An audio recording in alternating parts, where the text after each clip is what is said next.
Oi, pessoal! Se você não viu os vídeos anteriores, eu sou a Aline, aqui é a Academia Wito, e nós estamos fazendo uma sequência de vídeos sobre avaliação de desempenho.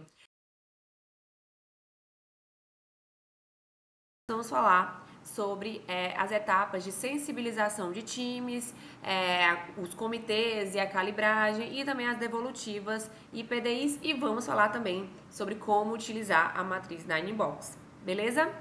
Então vamos lá iniciar falando sobre a sensibilização do times e líderes. Esse é um momento super importante para você garantir o engajamento da sua avaliação de desempenho. Então elas são fases que sempre deve acontecer antes da avaliação de desempenho e deve ser muito trabalhada durante todo o período da jornada do colaborador. Ele precisa ter clareza de que aquele momento vai acontecer naquela data específica, numa periodicidade específica, né? E quando estiver perto da avaliação de desempenho, precisa ter aquele engajamento para que os colaboradores utilizem e vejam realmente a importância dessa avaliação de desempenho, que vai ajudar na sua carreira, que vai ajudar você se perceber mais dentro da empresa, a ter um melhor alinhamento de expectativas e todos aqueles, né, objetivos que a gente conversou nas aulas anteriores.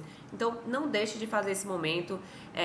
Muitas vezes você acha que todo mundo já sabe como é que vai ser a avaliação de desempenho, porque você já fez uma, duas ou três vezes, né?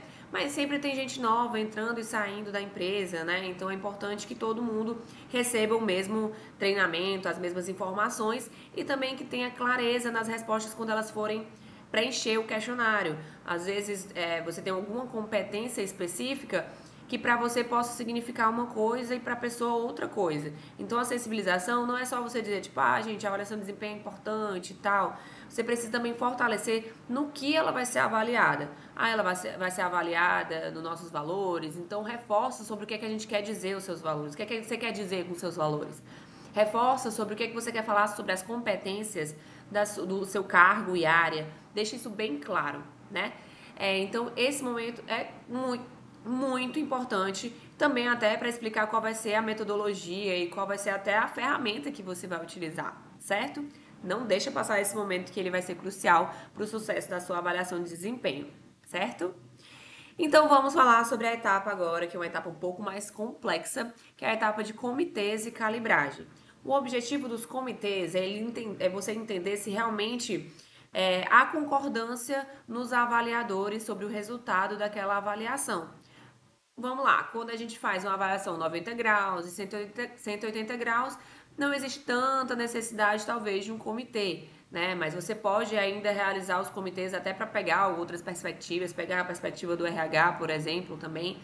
Mas quando você faz um modelo de avaliação 360, você pode ver que vai ter algumas avaliações que os avaliadores vão estar com visões diferentes. Um par pode ter uma visão totalmente diferente da liderança ou do terceiro que lead, né? Então é importante a gente entrar num consenso de, cara, o que é que realmente eu entendo dessa pessoa? Ou será que eu pesei a mão naquela resposta? Será que eu avaliei ela?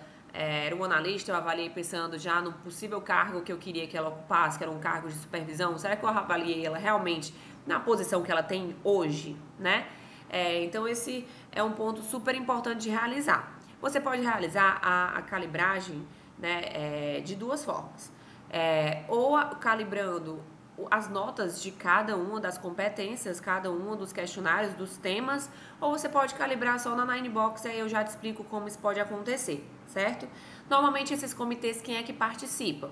A liderança, né, ou as lideranças, às vezes tem um diretor, um gerente, um coordenador, enfim, quem entenda que faz sentido participar naquele momento. O RH, que vai ser uma pessoa meio que vai facilitar aquele momento, vai tentar entender, vai ajudar a pegar os fragmentos que são ditos e tentar juntar numa clareza de uma informação. E em alguns casos, algumas empresas utilizam também colocando um representante de cultura, uma pessoa que vai estar lá sem ter um olhar da área ou sem ter um olhar de gente de gestão ou de RH, que ele possa realmente olhar para os valores da empresa. Será que realmente o que a gente está falando aqui está refletindo os nossos valores? Realmente o que a gente está cobrando dessa pessoa faz sentido com os nossos valores? Né? Então, muitas vezes empresas utilizam de ter meio que um guardião da cultura, um representante da cultura que consiga validar aquele comitê, né? Então, de vez em quando, dá um pitaco, assim, um ponto de atenção, né? Para sempre voltar aquele comitê à cultura da empresa, tá? E aí, no fim do comitê, é sempre definido quais são os próximos passos, até definir em conjunto, vai ter uma movimentação, vamos mudar de setor, vamos mudar de time, vamos fazer uma promoção, vamos alinhar quais são os pontos de melhoria que aquela pessoa precisa ter, né? E lembrando que até assim, a pessoa ela vai ter uma promoção, mas ela também precisa ter um PDI, ela também tem que ter um próximo passo, né? Como que ela vai desenvolver e rampar mais rápido naquela função, né? Então, os próximos passos, né? Como eu coloquei aí, ele pode ser promoção, desligamento também, que algumas vezes a avaliação de desempenho só comprova o que você já pensava em realizar, então não finge que essa parte da jornada do colaborador não existe. E também tem a possibilidade de, no lugar de criar um plano de desenvolvimento, criar um plano de reversão. Cara, eu acredito no seu potencial, mas no momento as expectativas que a gente tem de você não estão sendo supridas. E você precisa melhorar no ponto X, Y, Z. E aí você dá um tempo para aquela pessoa conseguir mostrar o potencial que ela tem para poder desenvolver e continuar entregando o resultado, certo? E aí a gente tem a quinta e última etapa, como eu falei para vocês, que é a devolutiva e plano de desenvolvimento individual, a construção desse plano. É sempre importante a gente sair da avaliação com um objetivo, com um próximo passo, com o que eu vou fazer para poder, com essas informações que eu tenho, o que eu vou fazer para ficar melhor, fortalecer, melhorar, enfim. Então, nós finalizamos a AVD com um período de devolutiva, que são os próprios feedbacks. A gente chama de devolutiva porque ele realmente uma devolutiva do questionário, da avaliação, da percepção que as pessoas tiveram sobre o seu desempenho naquele ciclo, naquele período que você está avaliando, certo? Mas os feedbacks, né, eles são contínuos. Então, você pode continuar falando nos seus feedbacks referente a coisas que foram ditas na avaliação de desempenho também, porque são insumos, são dados que vocês receberam sobre aquele colaborador e até sobre o seu trabalho em si, né? Então, é um momento de líder e liderado, de alinhamento de expectativas. Lembra lá do ciclo que a gente falou, o ciclo de gestão de desempenho lá na primeira aula? Então, realmente é um ciclo. Terminou a avaliação de desempenho, tem um momento de devolutiva, alinha expectativas para o próximo ciclo, constrói um PDI baseado no que você recebeu de insumos que você precisa fortalecer ou melhorar depois da avaliação de desempenho. Certinho? E ok, falamos aí sobre todas as etapas de avaliação de desempenho. Você já está preparado para construir a sua avaliação? Então vamos falar agora sobre a matriz Ninebox, que ela não é obrigatório de você realizar, mas ela traz insumos super interessantes para o seu momento aí de empresa. Então você precisa entender se faz sentido você utilizar ou não, certo? Então a matriz Ninebox é uma ferramenta de gestão de talentos com que os funcionários eles são divididos em 9 grupos, de acordo com o seu desempenho e potencial, certo? Essa matriz ela é como um gráfico, né? Então ela tem 2 eixos, um ligado à performance e outro ligado a potencial ou cultura, né? Como eu comentei que algumas pessoas utilizam, algumas empresas utilizam dos valores dentro de algum eixo, certo? Aqui é a nossa querida matriz Ninebox, que algumas empresas utilizam nomenclaturas diferentes para cada um desses boxes, certo? Mas cada um dos boxes eles querem dizer alguma coisa. Então eu tenho um eixo potencial aqui do lado esquerdo, vertical na verdade, e na horizontal eu tenho o eixo de performance. Vocês estão vendo que tem aí 3 boxes, né, 3 caixas que estão sendo chamadas de Golden Box, que são aquelas caixas que a gente vê que a pessoa ela tem algum potencial acima do esperado de algum caminho, né, de algum eixo. Então, por exemplo, quando eu vejo o forte desempenho ali que está do lado esquerdo da estrela, eu estou vendo que essa pessoa ela está acima do esperado no eixo potencial e está dentro do esperado no eixo performance.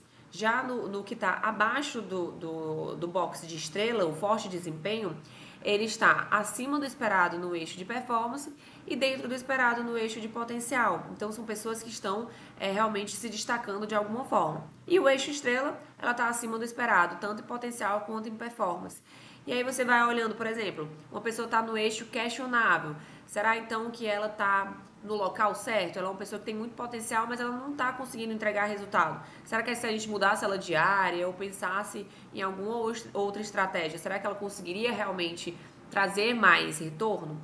Quando a gente olha numa pessoa eficaz, é uma pessoa que ela entrega um resultado, mas ela não está tão alinhada àquela cultura ou aos soft skills que a gente espera.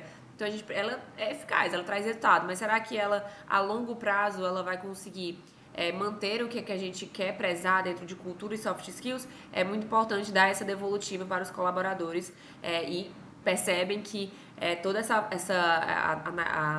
a matriz Ninebox ela traz muitos insumos, informações importantes para nossa tomada de decisão, né?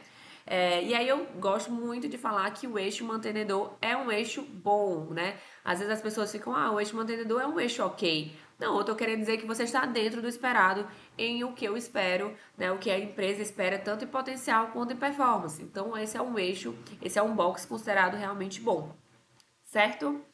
E aí, como eu tinha falado, que a calibragem ela pode ocorrer nesse momento aqui. Eu posso não querer mudar as notas, até porque envolve muitos avaliadores, então eu prefiro não mudar as notas da minha avaliação de desempenho. Mas eu acho que ela não deveria estar nesse quadrante, eu acho que ela deveria estar em outro, acho que não está fazendo sentido com o que eu queria realmente transmitir para ela. Então, quero mudar a pessoa do eixo mantenedor para o eixo forte desempenho, ou quero tirar ela de estrela e botar para forte desempenho, ou para mantenedor, ou para comprometida, enfim.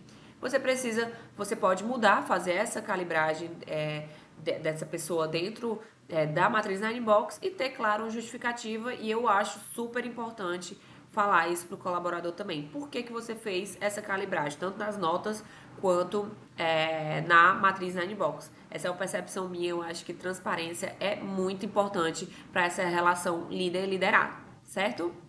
Vamos para um exemplo para entender se vocês estão realmente compreendendo como se coloca uma pessoa dentro de uma caixinha na Ninebox, certo? Vamos lá para esse exemplo. A gente tem uma pessoa que tirou 3.8 no eixo potencial e 2.7 no eixo performance. E se eu contar que o eixo alto ele vai acima de 3.4, o médio é entre 2.4 e 3.4 e o baixo é de 2.4 para baixo, certo? Então, em qual caixinha eu estou? Pausa o vídeo, pensa bem e aí a gente vai para a resposta agora, beleza?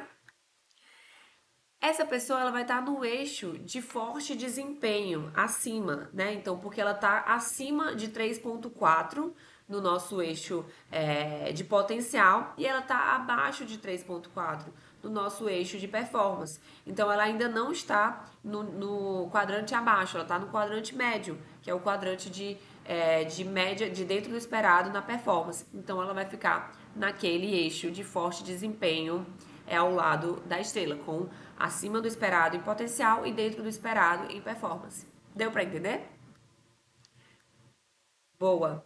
Finalizamos aqui a nossa aula de hoje e na próxima nós vamos falar como realmente utilizar a avaliação de desempenho dentro de uma plataforma.